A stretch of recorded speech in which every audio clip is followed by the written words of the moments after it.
Et nous allons à présent faire la connaissance d'une peut-être future star d'un de vos spectacles, un jeune valaisan, ventriloque, qui rêve de faire de sa passion son métier. C'est un reportage d'Yvan Illy et Florence Wistiner. Vas-y, les leçons. J'ai travaillé des années, sans répit, jour et nuit, pour réussir, tout réussir, pour gravir. Depuis 2 ans, Nathan fait résonner sa voix, lui donne corps dans une autre enveloppe. Un exercice technique que le jeune homme de 16 ans a appris en autodidacte. Contre le temps, mes amis, Les anneaux, les emmerdes. bah, c'est cool. Ouais, c'est mieux là d'un coup. Ouais, voilà. J'ai pas du tout regardé de tuto, contrairement à certaines personnes. J'ai fait directement sans rien, je me suis débrouillé. J'ai pris un miroir et au lieu de fixer la marionnette, j'ai fixé mes lèvres et puis depuis, je pense qu'inconsciemment, elles se sont refermées de plus en plus. En 2 ans, Denis, la marionnette qu'utilise Nathan a évolué. Alors elle, c'est l'ancien Denis. C'est le Denis, enfin le frère caché des Bogdanov, entre guillemets. C'est l'ancien Denis, enfin c'est ton ancien corps, quoi. Hein, ouais, tu peux le dire, ça faisait peur. Hein.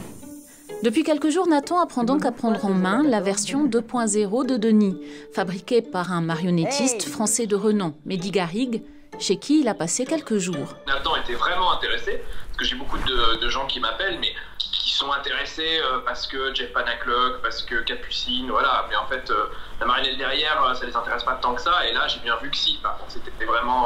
il avait un intérêt. Mehdi Garrigue est l'auteur des marionnettes utilisées par Jeff Panaclock ou encore Capucine. Des références pour Nathan, tout comme Christian Gabriel, son mentor.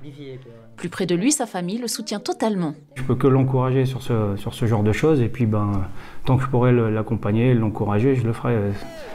Depuis 1 an, Nathan fait ses gammes sur scène, face au public, lors d'avant-premières, notamment au Teatro Comico. Bonsoir à tous, ça va? Venu proposer ses services de ventriloque, il y a trouvé un soutien professionnel, celui du maître des lieux, Bernard Sartoretti. C'est chouette hein, de le voir, lui, qui prend hey, y a du monde, et reviens voir, tu vois. Regarde-nous. Dès qu'on a un ventriloque qui passe, on voit tout de suite que c'est quelque chose de spécial. C'est un art qu'on a cru qu'il allait se perdre. Mais non, grâce à la télévision, en fait, on redécouvre la ventriloquie.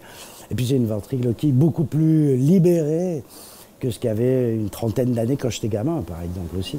C'est vrai que Denis peut dire des choses que moi je ne peux pas dire. Et c'est ça qui apporte justement plus de plaisir, c'est qu'on peut faire un peu plus d'humour. On va dire que mon rôle dans cette histoire, notre rôle, Oui, c'est mieux comme ça. notre rôle c'est que les gens rigolent et qu'à la fin de la journée ils se disent le point positif de cette journée c'est que j'ai rigolé et que j'ai eu un grand sourire. Merci. Allez, on se casse. Nathan prépare désormais son propre spectacle, tout en continuant ses études et sa vie d'adolescent. Il est un peu partout, mais c'est là un talent propre à tout bon ventriloque qui se respecte. Ah, c'est moi la star. Oh, je suis beau gosse. Ouh là là.